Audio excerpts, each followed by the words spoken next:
WhatsApp, Facebook, యూట్యూబ్‌లలో ఒకటి విపరీతంగా circulate అవుతుంది. ఒకటి తమిళనాడు, బెంగుళూరు తర్వాత హైదరాబాద్‌కి సంబంధించిన ఐటీ కారిడార్ హాస్టల్ అసోసియేషన్ పేరు మీద. సో, అందులో వాళ్ళు ఏం చెప్తున్నారు అంటే గ్యాస్ సంక్షోభం ఎదుర్కొంటున్నాం. సో, అందుకనే టీ, కాఫీలకు సంబంధించి కావచ్చు, చపాతీకి సంబంధించి కావచ్చు, డీప్ ఫ్రైకి సంబంధించి కావచ్చు, ఇట్లా కొంత మెను తగ్గించే ప్రయత్నం మేము ప్రత్యామ్నాయ ఆలోచనలు చేస్తున్నాం. ఎందుకంటే గ్యాస్ కొరత మమ్మల్ని వెంటాడు. సో, అందులో వాస్తవం ఎంత అని తెలుసుకోవడానికి నేను ఐటీ కారిడార్ హాస్టల్స్ దగ్గరికి వచ్చా. సో, ఒక్కసారి మనం మాట్లాడదాం హాస్టల్ వాళ్ళ పరిస్థితి ఏంటి అని. ఎందుకంటే కరోనా టైంలో ఒక పాండమిక్ సిచ్యువేషన్ వాళ్ళు ఎదుర్కొన్నారు. తర్వాత ఇప్పుడు పానిక్ సిచ్యువేషన్స్ వాళ్ళు ఎదుర్కోబోతున్నారు. అండ్ కొన్ని ఆల్రెడీ స్టార్ట్ అయిపోయాయి. ఈ ఆఫ్టర్నూన్ లంచ్ ఎలా పెట్టాలి ఉండే గెస్ట్లకి అనే ఒక టెన్షన్లో కూడా ఇంకొంతమంది హాస్టల్స్ అసోసియేషన్స్, హాస్టల్స్ నడిపే వాళ్ళు ఉన్నారు. సో, ఇప్పుడు నేను చెప్పిన దాంట్లో వాస్తవం ఎంతండి? మీరు చెప్పింది వాస్తవం 100% అండి. మీరు చెప్పినట్టు చపాతీలు, దోశలు కానీ కొన్ని ఆయిల్ ఫ్రైలు కానీ తగ్గిద్దామని నిన్న మొన్న అనుకున్నాము. ఇప్పుడు కనీసం రైస్ వండడానికి కూడా ఒక కర్రీ, ఒక పప్పు, ఒక సాంబార్ చేయడానికి కూడా మా దగ్గర గ్యాస్ లేదండి. అసలు చాలా ఇబ్బంది పడుతున్నాం పిల్లలకి ఒక పూట భోజనం పెట్టడానికి. ఇంతమందికి ఏదన్నా కర్రలపై పెట్టి చేయడానికి మన పల్లెటూరు కాదు, ఈ రోడ్లలో ఎక్కడ మనం చేయలేము. అనుకోకుండా ఇంత పెద్ద సిచ్యువేషన్ వచ్చి పడింది. ఏం చేయాలో మాకు అర్థం కాని పరిస్థితి అండి. సో, కమర్షియల్ గ్యాస్, సో చాలామంది డీలర్స్తో కూడా మీకు కమ్యూనికేషన్ ఉంటుంది, మంచి కాంటాక్ట్ ఉంటుంది. మీరు అడగకముందు వాళ్ళు మళ్ళీ మరీ పోతారు గ్యాస్. ఇప్పుడు మీరు ఫోన్ చేస్తే వాళ్ళ రెస్పాన్స్ ఏంటండి? అసలు ఫోన్ ఎత్తట్లేదండి. అసలు 100 సార్లు చేసినా కూడా ఎత్తట్లేదు. ఎత్తినా కూడా మాకు చేయొద్దు సార్, మేము చేయగలిగింది ఏం లేదు అని చెప్తున్నారు గట్టిగానే. ఇక మేము 2000 రూపీస్ ఇప్పుడు 3000 పెట్టి తీసుకున్నానండి ఒక సిలిండర్, గ్యాస్ సిలిండర్. ఈ మంత్ స్టార్టింగ్లో 1800 రూపాయలు, అది మొన్న సాయంత్రం 3000 పెట్టి తీసుకున్నాను. ఇప్పుడు 5000 ఇస్తానన్నా కూడా నాకు దొరకట్లేదండి. అంత సిచ్యువేషన్ ఉంది. వాళ్ళు నాకు కనీసం ఒక గ్యాస్ అన్న ఇవ్వండి, పిల్లలకి పచ్చడన్నా చేసి పెడదాము, చట్నీ అన్నా చేసి పెడదామంటే కూడా దొరకట్లేదండి. ఏం చేయాలో మాకు అర్థం కాని పరిస్థితి. ఇప్పుడు మధ్యాహ్నం ఒక 500 మందికి మేము భోజనం పెట్టాలి, ఏం చేయాలో తెలియట్లేదు. సో, ఒక్క సిలిండర్ ఎన్ని డేస్ వస్తుంది బ్రదర్? మాకుండే కెపాసిటీ మాకు రోజుకు 2 కావాలండి నార్మల్ యూసేజ్. ఒకవేళ పొదుపుగా వాడుకుందామన్నా ఒకటన్నా మినిమం కావాలి. సో, ఇప్పుడు అది లేదు, ఇది లేదు, ఏం లేదండి. మొత్తం ఎంటీ హ్యాండ్స్తో ఉన్నాం. జయరామ్ రెడ్డి అండి నా పేరు. ఎట్లా ఉంది మీ హాస్టల్ సిచ్యువేషన్? అందరికి కూడా ఈ గ్యాస్ తోటి చాలా ప్రాబ్లం ఎదుర్కొంటున్నాము. ఏదో ఆల్టర్నేటివ్ అయినా కానీ చూడడానికి కూడా అకస్మాత్తుగా చెప్పారు, నిన్నటి నుంచే దొరకట్లేదని చెప్పి. కనీసం హాస్టల్కి ఒక గ్యాస్ అయినా ఇస్తే ఒక 300-350 మందికి సరిపోయేదానికి ఒక కమర్షియల్ గ్యాస్ ఒకటి పడుతుంది రోజు. గవర్నమెంట్ నుంచి ఒక గ్యాస్ అయినా ఏర్పాటు చేయగలరని ఆశిస్తున్నాం. సో, ఒక పక్క గ్యాస్ సిలిండర్ కమర్షియల్ బుక్ చేసుకున్నా కూడా డేస్ ఆఫ్ డ్యూరేషన్ పెట్టింది. ఇంకో పక్క డీలర్స్ నుంచి ఎటువంటి రెస్పాన్స్ లేదు. మరి ఎలా వంటకి? సో, గెస్ట్ల నుంచి ఎట్లాంటి క్వశ్చన్స్ ఫేస్ చేయాల్సి వస్తుంది? గెస్ట్లు కూడా వాళ్ళకి తెలుస్తుంది. అంత ప్రాబ్లం అయితే ఇంతవరకు ఏమి వాళ్ళు ఇబ్బంది పెట్టట్లేదు.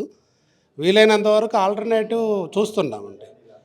కర్రలు, పెల్లెట్స్ ఏదో ఒకటి చూసి, ఏదో కొంతైనా అన్ని ఐటమ్స్ మేము ఇవ్వలేకపోయినా కానీ పప్పు, సాంబార్ లాంటివి, ఒక రైస్ అట్లా అయినా కానీ ఇవ్వడానికి చూస్తున్నాం.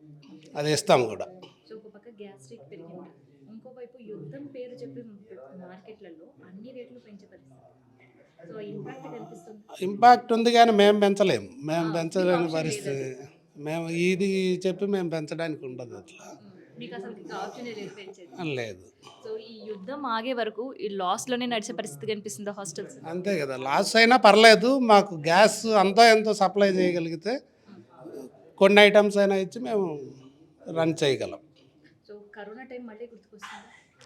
కరోనా కంటే ఇప్పుడు ఈ గ్యాస్ తోటి చాలా ఇబ్బందిగా ఉంది. అప్పుడు జనాలు లేక ఇబ్బంది పడ్డాము, ఇప్పుడు జనాలు ఉండి గ్యాస్ తోటి ఇబ్బంది అవుతుంది. అలా ఆపలేదు మేడం. గ్యాస్ నిత్యావసర వస్తువు అని వాటిని మాత్రం ఖచ్చితంగా ఇచ్చారు. మెడికల్, గ్యాస్ ఇవన్నీ నిత్యావసర వస్తువులు కదా. అప్పుడు అంత పాండమిక్లో కూడా అక్కడ ఎక్కడ ఆగలేదు. ఇప్పుడు మాత్రం అక్కడ అకస్మాత్తుగా ఆగిపోయారు. కానీ ఇది అకస్మాత్తుగా ఆపారు. గవర్నమెంట్ దృష్టికి పోయి ఉండకపోవచ్చు. గవర్నమెంట్ ఆల్టర్నేట్ ఏదో చేస్తుందని ఆశిస్తాను. రాయదుర్గం పోలీస్ స్టేషన్ ఆంజనేయ స్వామి గుడి పక్కన ఉన్న టీఎల్ఆర్ లగ్జరీ మెన్స్ హాస్టల్. పరిస్థితి ఘోరంగా ఉంది మేడం. గ్యాస్ సప్లై లేదు. 1 వీక్ నుంచి ఫోన్ చేస్తే డిస్ట్రిబ్యూటర్ ఫోన్ ఎత్తట్లేదు. మీ ఆల్టర్నేట్ ఏదైనా చూసుకోమని చెప్తున్నారు మేడం. సో, ఇప్పుడు కిరాణా మనం రెగ్యులర్గా తీసుకునేవాడు, లేదంటే పాలు పెరుగు మనకి సప్లై చేసేవాడు, ఆల్టర్నేట్ చూసుకోండి అంటే ఆల్టర్నేట్ చూసుకునే అవకాశం ఉంటుంది. మరి గ్యాస్ ఆల్టర్నేట్ చూసుకోండి అంటే ఏంటి మీ పరిస్థితి? డిస్ట్రిబ్యూటర్ ఫోన్ లిఫ్ట్ చేయట్లేదు మేడం. నేను చాలా ఇబ్బంది ఉంది. ఆయిల్ ప్రైస్ 30 రూపీస్ పెరిగింది బాక్స్ పైన. దాని గురించి మేము ఆలోచన నిన్న మా పెరిగాయి ఆల్రెడీ. నిన్న మా ఏరియాలో ఒక అతను 3000 పెట్టి ఒక గ్యాస్ తీసుకున్నాడు బ్లాక్లోనే. ఈరోజు అసలు ఎత్తట్లేదు ఫోన్ ఎవరు. చాలా ఘోరంగా ఉంది పరిస్థితి. సో బ్రేక్ఫాస్ట్ ఏర్పాట్లు అయిపోయాయండి హాస్టల్. బ్రేక్ఫాస్ట్ అంతా అయిపోయింది. మాకు పర్ డే 1 సిలిండర్ పడుతుంది మేడం. నాకు ఫర్ డైలీ 1 సిలిండర్ పడుతుంది. 150 ప్లస్ ఉన్నారు నాకు. ఎంత సార్ కిచెన్ కెపాసిటీ ఎంత, రైస్ కెపాసిటీ ఎంత రోజు కుక్ చేస్తారు? పర్ డే ఒక బ్యాగ్ అవుతుంది మేడం. 25 కేజెస్. యా. సో ఒక సిలిండర్ కెపాసిటీ అంటే మరి వాళ్ళ లంచ్ పరిస్థితి గెస్ట్లకి ఏం సమాధానం చెప్తారు? అదే ఈరోజు రేపటి వరకు వచ్చింది మా దగ్గర స్టాక్. 2 డేస్ వరకు అయితే మేనేజ్ చేసుకోవాలి. మేనేజ్ చేసి తర్వాత ఏంటని ఇంక ఈవినింగ్ ఆలోచించాలి నెక్స్ట్ ఆల్టర్నేటివ్ ఏంటని. సో మీ ఒక్క హాస్టల్ పరిస్థితి ఎట్లా ఉందా? మిగతా హాస్టల్ సిచ్యువేషన్స్ కూడా టోటల్ అందరూ ఏంది madam, Hyderabad hostel IT cadre మొత్తం ప్లస్ కేపీహెచ్పీల హాస్టల్స్ కానీ ఏదో హైదరాబాద్ అందరి హాస్టల్ పరిస్థితి అదే ఉంది.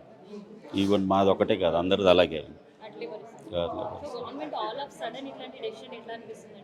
చాలా బాధగా ఉంది మేడం. వాళ్ళేమో డిస్ట్రిబ్యూటర్ ఏమో స్టాక్ ఉందంటున్నారు. ఇప్పుడే న్యూస్ చూశారు. డిస్ట్రిబ్యూట్ స్టాక్ ఉన్నప్పుడు మాకు అట్లీస్ట్ ఒక హాఫ్ సిలిండర్ రోజుకి ఒక సిలిండర్లు ఇస్తే కొన్ని కర్రీస్ ఏం తగ్గించేసాము. ఆల్రెడీ టిఫిన్ ఐటమ్స్ అని తీసేసాము. పూరి చపాతి ఎన్ని కావాలంటే కన్జ్యూములు ఎక్కువ ఇది గ్యాస్.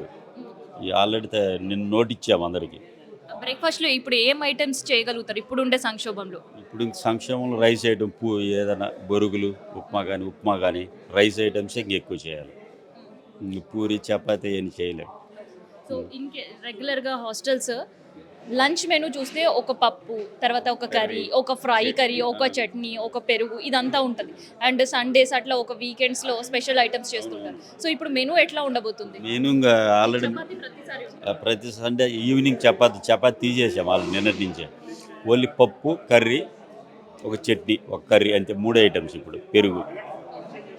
సో ఈ చిట్టి మెనూతో ఎన్ని రోజులు సర్వైవ్ అవ్వగలుగుతారు ఈ గ్యాస్ సంక్షోభంలో? గ్యాస్ సంక్షేమం అవుతుంది మేడం. ఈరోజు రిజల్ట్ చూడాలి. ఈరోజు ఈవినింగ్ సెంట్రల్ గవర్నమెంట్ ఏం చర్య తీసుకుంటే దాన్ని బట్టి ఇంక మేము ఆల్రెడీ ఏం చేయాలని చాలా ఇబ్బందిగా ఉంది. 2 డేస్ నుంచి ఫుల్ తిరుగుతూ ఉన్నాం మేము. ఎక్కడ మా బంధువులు అతనే డిస్ట్రిబ్యూటర్, అతనికే ఇవ్వట్లేదంట గ్యాస్. అతనికి కూడా ఫోన్ చేశారు, మాకే ఇవ్వట్లేదు అంటున్నారు. ఇప్పుడు రెస్టారెంట్లు హోటల్స్ అయితే మా వల్ల కావట్లేదు అని పెయిన్ఫుల్ గానే లాస్ షట్ డౌన్ షట్ డౌన్ ఇప్పుడు అక్కడ మనం షట్ డౌన్ చేయాలి. ఇప్పుడు ఇండియాలో మొత్తం 29 స్టేట్స్ ఉన్నాయి. 29 స్టేట్స్ వాళ్ళు మన దగ్గర ఉన్నారు. వాళ్ళకి దూరం నుంచి వచ్చిన మందే కదా, రెస్పాన్స్ మాదేగా. ఇప్పుడు కరోనా టైంలో కూడా మేము క్లోజ్ చేయకుండా రన్ చేసాం. ఇప్పుడు 29 స్టేట్స్ ఎక్కువ బీహార్, ధన్బాద్, ఢిల్లీ, బాంబే, చెన్నై, చండీగఢ్ నుంచి వచ్చిన వాళ్ళు ఉన్నారు ఇక్కడ జాబ్ పర్పస్. వాళ్ళందరూ సర్వ్ అవ్వాలి కదా బాబు, మనం వాళ్ళ ఇబ్బంది పెట్టకూడదు కదా. అక్కడికి మేము ఆల్రెడీ చూస్తాం. కరెంట్ స్టవ్స్ ప్లస్ ఎన్ని రోజులు కరెంట్ స్టవ్ ఎక్కువ చేయలేము, రైస్ వరకు చేయొచ్చు. ఎలక్ట్రిక్ స్టవ్ మిగతా చేయటం చాలా కష్టంగానే ఉంది. సో ఉండే అంతా కూడా ఐటీ కారిడార్స్లో ఉండడమో లేదంటే క్లోజ్డ్ నియర్ టు రెసిడెన్షియల్ ఏరియానే ఉండడం. సో అక్కడ మీకు ఒక రోజు అంటే ఏదో ఒక పూట అంటే కర్రలో పెట్టుకొని వండుకునే ఆప్షన్ ఉంటుంది, కానీ అది రెగ్యులర్గా జరిగే అవకాశం ఉంటుంది. రెగ్యులర్గా మేము దాదాపు 450 మందికి ఉండాలి రోజు. 3 షిఫ్ట్లు లెక్కేసి 400 మందికి ఉండాలంటే చాలా ఇబ్బందిగా ఉంది. అది దాన్ని ఎవరు కూడా ఆలోచించారు. ఎవరు అలో చేయట్లేదు.